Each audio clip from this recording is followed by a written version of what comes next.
Dövlət Akademik Filarmoniyasında dünya şöhrətli bəstəkar Wolfgang Amadeus Mozart'ın 270 illiyinə həsr olunan konsert keçirilib. Tədbirdə xalq artisti Yeganə Axundova və Türkiyəli pianoçu Gülsün Onay solist qismində çıxış ediblər.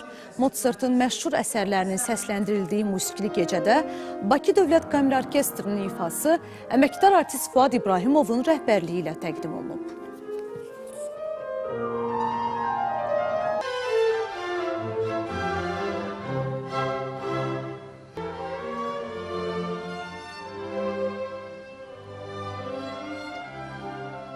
Biz Mozart'ın iki piyano üçün konsertini orkestrle birlikte ifa edirik. Bir neçə zaman bundan önce onu fikirləşdik. Ona göre ki bu il Mozart'ın 270 illiyidir. Bütün dünyada festivallar, konsertler geçirilir ve fikirləşdik Bakımızda da böyle güzel bir qonağımız olsun, tanınmış, görkemli. Müziğin gerçekten hem kardeşliğimizi hem